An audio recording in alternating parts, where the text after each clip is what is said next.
ലോകത്തിലെ രണ്ടാമത്തെ ഏറ്റവും കൂടുതൽ മുസ്ലിം പോപ്പുലേഷനുള്ള രാജ്യമാണ് ഇന്ത്യ. അപ്പോൾ ആ ഗെയിം പ്ലാൻ മറക്കരുത്. ഇത് സിമ്പിളൊന്നും അല്ല, കാരണം ഞാനിത് ഗവൺമെൻറ്റിനോട് അഡ്വൈസ് ഒന്നും അല്ല.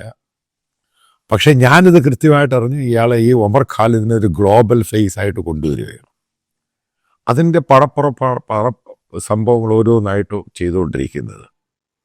വരാനുള്ള 6-7 മാസത്തിനുള്ളിൽ ഒമർ ഖാലിദിൻ്റെ കാര്യം അയാളെ ഗ്ലോബൽ ഫേസിലോട്ട് കൊണ്ടുവരിക.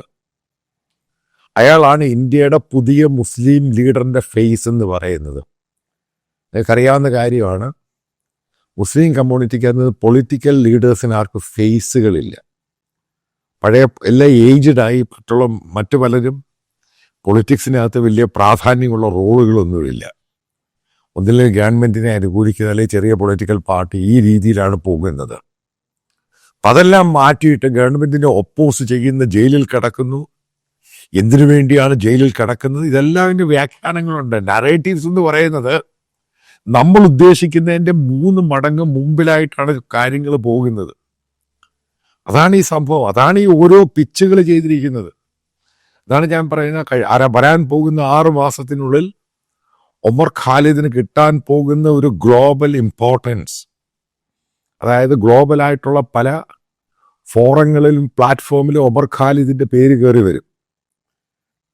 ഒമർ ഖാലിദിന് വേണ്ടി ഇന്ത്യക്കകത്ത് ജയിലിൽ കിടക്കുന്ന ഈ ചെറുപ്പക്കാരന് വേണ്ടി ലോകത്തിൻ്റെ പല ഭാഗത്തും ഇന്ത്യൻ പ്രധാനമന്ത്രിയോ ഇന്ത്യൻ ഡെലിഗേഷനോ പോകുമ്പോൾ അവിടെയൊക്കെ റാലികൾ നടക്കും, അവിടെയൊക്കെ റെസിസ്റ്റൻസ് മൂവ്മെന്റ് നടക്കും, ഗ്ലോബലായിട്ട് സംഭവം നടക്കും. കാരണം ഗ്ലോബലായിട്ട് കൊണ്ടുവരികയാണ്.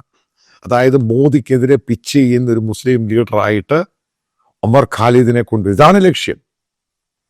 ഈ ലക്ഷ്യത്തിൻ്റെ ആദ്യത്തെ സ്റ്റെപ്പാണ് ഇത് ചെയ്തത്. അതുകൊണ്ട് തന്നെയാണ് അതിന് ഗ്ലോബൽ മീഡിയ വലിയ പ്രാധാന്യം കൊടുത്തിട്ടുണ്ട്. ഇന്ത്യൻ മീഡിയ ഇതിന് വലിയ പ്രാധാന്യം കൊടുക്കുന്നില്ല. പക്ഷേ അതവർക്ക് ആ പിച്ച് മനസ്സിലാകാഞ്ഞിട്ട് എങ്ങോട്ടാണ് അടുത്ത സ്റ്റെപ്പ് എന്ന് പറയുന്നത്. അതായത് യൂറോപ്യൻ യൂണിയനിൽ ഇഷ്യൂ കയറി വരും. അതേപോലെ തന്നെ അമേരിക്കയിലെ മറ്റുള്ള അംഗങ്ങൾ, ഡെമോക്രാറ്റ്സും പോലെ, അതേപോലെ തന്നെ റിപ്പബ്ലിക്കൻസ് പറയും. മറ്റുള്ള ഫോറങ്ങൾ, ഗൾഫ് ഫോറങ്ങൾ, GCC രാജ്യങ്ങൾ, ഇവരെല്ലാം ഇത് സ്ഥിരമായിട്ട് പറയും. അതായത് ഇന്ത്യൻ പ്രതിനിധിയെ കണ്ടിട്ട് അയാളെ റിലീസ് ചെയ്യാൻ വേണ്ടി പറയും. ഇത് പറയുമ്പോഴാണ് ഇതിന് വീണ്ടും ഒരു ഗ്ലോബൽ പിച്ചുണ്ടായിട്ട് മറ്റു പല അവാർഡുകളും അതും ഇതും ഒക്കെ അങ്ങ് ഡിക്ലെയർ ചെയ്യും. അപ്പോഴത്തേക്ക് ഗ്ലോബൽ ഫേസ് ആയിട്ട് അങ്ങ് മാറും.